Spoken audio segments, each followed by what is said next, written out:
जय श्री कृष्ण। थोड़ा संघर्ष बाप से, संस्कार माँ से, भरोसा दोस्त से सीखना चाहिए। बाकी छल कपट करना तो दुनिया सिखा ही देती है। झूठ है, छल है, कपट है और टकरार है। सोचता रहता हूँ अक्सर, क्या यही संसार है। साथ रहकर जो छल करे उससे बड़ा कोई शत्रु नहीं, और जो हमारे मुँह पर हमारी बुराई बता दे उससे बड़ा कोई मित्र नहीं हो सकता। साथ रहकर जो करे छल, धोखा दे, चुगली करे, इसी पल छोड़ दो उसका साथ अगर होना हो आपको सफल। जिसने किसी मासूम को प्यार में छला है, वह अपनी जिंदगी के मन अगर छल कपट से भरा हो तो फिर वह कैसे भगवान का घर बनेगा। चाहे कोई कितना भी शतरंज का खिलाड़ी क्यों ना हो, छल करने वाले व्यक्ति की अंत में मात होती है। दिव्यता केवल शक्तिशाली होने में नहीं, बल्कि दूसरों में शक्ति जागृत करने में है। जब लोग आपकी बुराई करें तो परेशान ना हो, क्योंकि वो लोग आपको महत्व देने का कोई और तरीका नहीं जानते। इससे इस तरह का व्यवहार कीजिए कि कोई आपके बारे में बुरा भी कहे तो कोई उस पर विश्वास ना करे। जो होता है अच्छे के लिए होता है। कभी कभी विपरीत परिस्थितियाँ हमारी वर्तमान स्थिति को अच्छा करने के लिए आती है। मन चंचल होता है, यह इधर उधर भागता है और किसी भी कार्य की एकाग्रता का दुश्मन है। इससे अच्छा कोई मित्र नहीं। इसलिए मन को एकाग्र करना जरूरी है, और मन को एकाग्र करने के लिए बस थोड़े से प्रयास और अभ्यास की जरूरत होती है। भगवान कहते हैं, मेरे लिए ना कोई घृणित है, ना कोई मित्र है, ना ही कोई प्रिय है, ना ही कोई निर्धन है, ना ही कोई धनी है। बस जो भक्ति भाव के साथ मुझे याद करते हैं, मैं उनका हूँ है। श्री कृष्ण कहते हैं, वह किसी के भाग्य के निर्माता नहीं है। व्यक्ति खुद ही अपने भाग्य का निर्माता है। आप जैसा बीज बोएंगे आप वैसा ही फल पाएंगे। आप जैसा कर्म करोगे वैसे ही आपको परिणाम मिलेंगे। यदि विद्यार्थी मन लगाकर पढ़ाई करेंगे तो परीक्षा में सफल होंगे। इसलिए हर व्यक्ति का भाग्य भी तभी बदलेगा जब वह अपना कर्म करेगा। जिसके बाजुओं में पुरुषार्थ होता है, जिसके अंदर आत्मविश्वास होता है, जिसे अपने कर्म पर पूर्ण विश्वास होता है, उससे जिंदगी में छल नहीं होता। जिंदगी में चाहे कोई कितना ही बड़ा शतरंज का खिलाड़ी हो, छल करने वाला व्यक्ति की अंत में मात होती है। विश्वास किसी पर इतना करो कि वह तुम्हारे साथ छल करते समय खुद को ही दोषी समझे और खुद को बदलने की कोशिश करे। धर्म और संदेह से परे जब भगवान आपसे प्यार करते हैं तो आप हर चीज से प्यार करते हैं। श्री कृष्ण कहते हैं, कभी खेत में किसी किसान को खेती करते देखा है? वह उसे सजाता है, उसमें जो होता है उसकी पशु पक्षियों से खेत की फसल की रक्षा करता है। परंतु एक बात का वह सबसे विशेष ध्यान रखता है कि कहीं खेत में खरपतवार ना हो जाए, क्योंकि एक खरपतवार खेत की सारी फसल को नष्ट कर सकती है।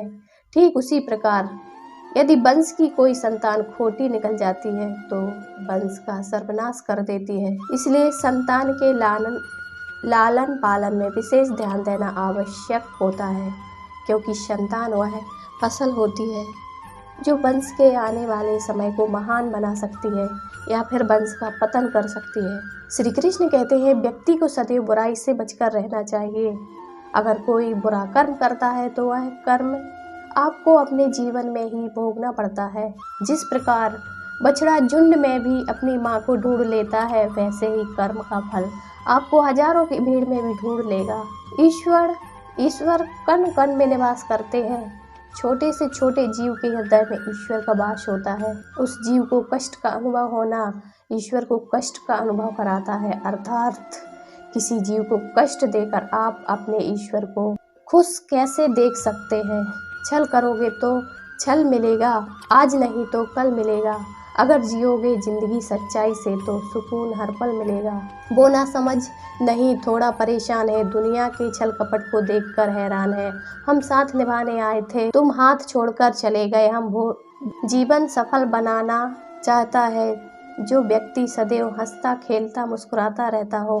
अगर वह अपने स्वभाव से भिन्न हो जाए, अर्थात चुप गुमसुम उदास रहने लगे, तो समझना उसके हृदय में एक दर्द है। उस दर्द ने उसे कमजोर बना दिया है। जिससे व्यक्ति के पास संपूर्ण धन दौलत ऐश्वर्य वैभव सब है मगर संतुष्टि नहीं है। उस धन दौलत का कोई अर्थ नहीं है क्योंकि वह व्यक्ति सदैव असंतुष्ट की स्थिति में रहता है।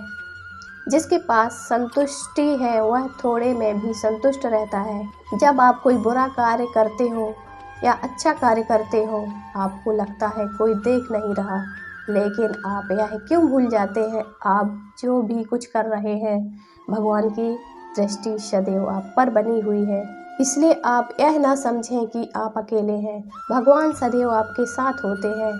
कहते हैं मन के हारे हार है और मन के जीते जीत, अर्थात जिस प्रकार सकारात्मक विचारों से सफलता मिलती है उसी प्रकार नकारात्मक विचार असफलता के मार्ग की ओर अग्रसर करते हैं, क्योंकि जैसा हम सोचते हैं वैसा ही हम बन जाते हैं और अपने विचारों के माध्यम से ही हमें नकारात्मक और सकारात्मक परिणाम मिलते हैं। इसलिए अपनी सोच को हमेशा सकारात्मक रखें। मनुष्य एक ऐसा प्राणी है जो कर्म करता है, इसलिए कर्म करना प्रत्येक व्यक्ति का धर्म भी है। धर्म करने वाला व्यक्ति ही कर्मवीर कहलाता है। इसीलिए कर्म करते रहना खाली बैठे रहने से बेहतर होता है। श्री कृष्ण कहते हैं अगर आपको याद ही नहीं कि गुच्छे की कौन सी चाबी ताले को खोल सकती है, फिर भी आप लगातार ताले को खोलने का प्रयास करते रहते हैं, फिर भी वह ताला नहीं खुलता। अधिकतर लोग ऐसी परिस्थिति में अपनी आशा खो बैठते हैं। उन्हें लगता है कहीं चाबी खो गई है और क्रोधित होते हैं, परंतु उस समय धैर्य रखें क्योंकि गुच्छे की अंतिम चाबी ताला खोल सकती है। कुल्हाड़ी का अंतिम प्रहार वृक्षों को काट कर गिरा देता है, परंतु क्या सत्य में कुल्हाड़ी का अंतिम प्रहार वृक्षों को काट कर गिरा देता है? आपको आपका लक्ष्य दिला देता है, नहीं आपका निरंतर प्रयास ही आपको सफलता दिलाता है। जब आपका मन निराश हो तो उत्साह से जुड़ जाए क्योंकि अनावृत बहता जल ही कठोर चट्टान को काट सकता है। सफलता का मूल है परिश्रम, प्रयास और आशा। श्री कृष्ण कहते हैं आपको पूरे धैर्य और भगवान पर विश्वास के साथ अपना जीवन निर्वाह करना चाहिए। लोग अक्सर सच कहने से बचते हैं या डरते हैं, पर सत्य कभी छुप नहीं सकता, ना ही कभी मिट सकता है। हम कितना भी छुपा लें एक दिन सच तो उजागर हो ही जाएगा।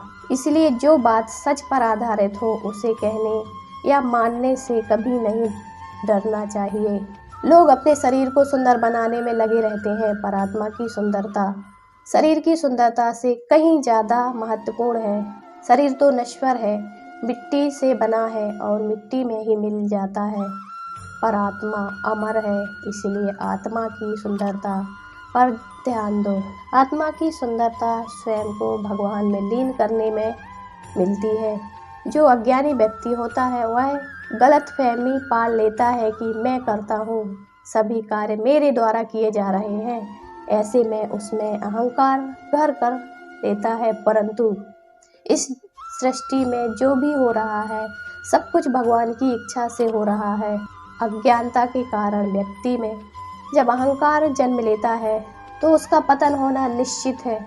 उसके अंदर आत्मविश्वास होता है, जिसे अपने कर्म पर पूर्ण विश्वास होता है, उससे जिंदगी में छल नहीं होता। जिंदगी में चाहे कोई कितना भी बड़ा शतरंज का खिलाड़ी हो, छल करने वाले व्यक्ति की अंत में मात होती है। विश्वास किसी पर इतना करो कि वह तुम्हारे साथ छल करते समय खुद को ही दोषी समझे और खुद को बदलने की कोशिश करे।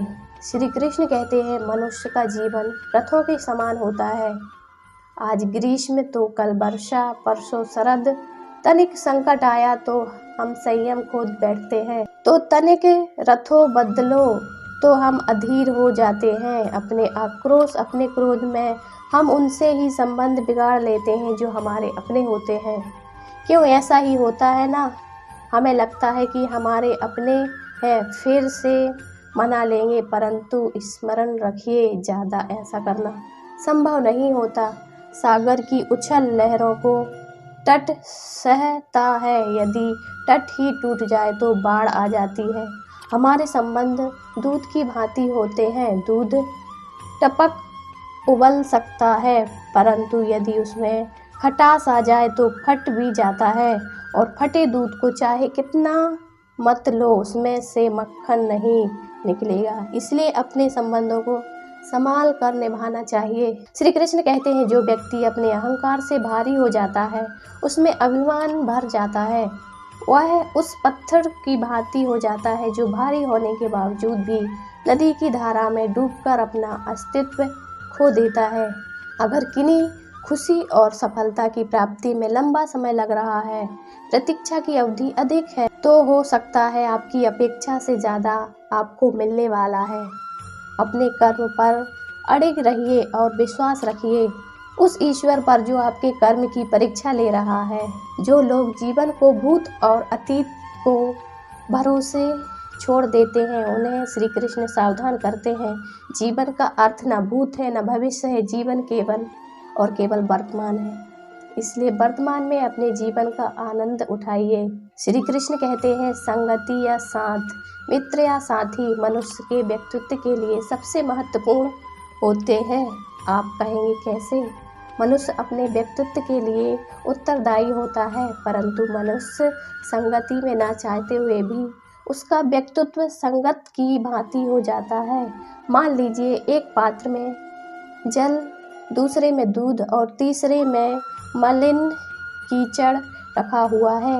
यदि इस जल को दूध में मिला दें तो यह जल दूध बन जाता है, और यदि इसी जल को हम मलिन कीचड़ में मिला दें तो यह जल कीचड़ बन जाएगा। ऐसे कोई युक्ति नहीं कि जल बिना घुले मिले दूध या कीचड़ में अपना अस्तित्व बनाए रखे या उनसे अलग रहे। और ठीक ऐसा ही मनुष्य के जीवन में भी होता है। यदि एक गुणवान व्यक्ति गुणवान की संगत में बैठे तो उसे लोग क्या समझेंगे? गुणवान, सम्मान का पात्र समझा जाएगा। और यदि वह गुणवान व्यक्ति गुणहीन संगत में जा बैठे तो उसे भी तिरस्कार मिलता है। इसलिए अपने जीवन में सदैव संगति सोच समझकर सावधानी से चुनिए। श्री कृष्ण कहते हैं, सब कुछ करो जो तुम्हें करना है, लेकिन लालच से नहीं।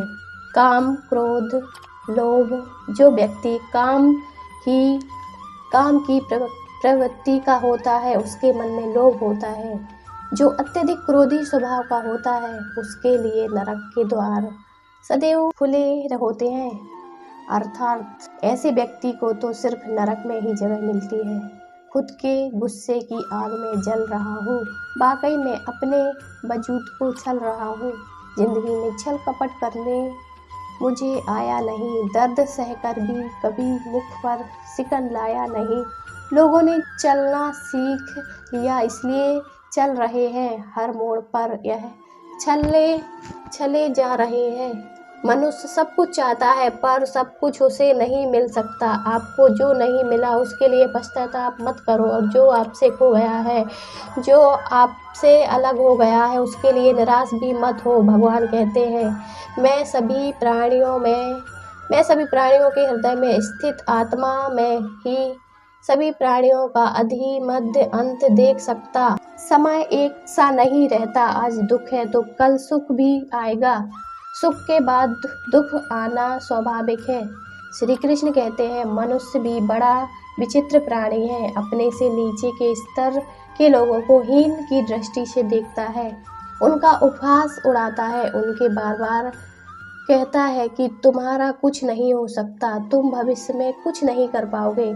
जब मनुष्य के पास धन संपत्ति मान सम्मान होता है तो दूसरों का आदर नहीं करता, परंतु वह एक बात भूल जाता है कि उससे भी अधिक शक्तिशाली कोई अस्तित्व में है, और वह है समय। समय अपना चक्र कब बदलेगा यह कोई नहीं जानता।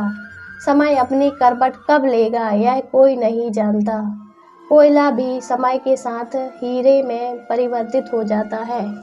अहंकार से नहीं, वासना से नहीं, ईर्ष्या से नहीं, बल्कि प्रेम से, करुणा से और भक्ति से के साथ करो। Thank you.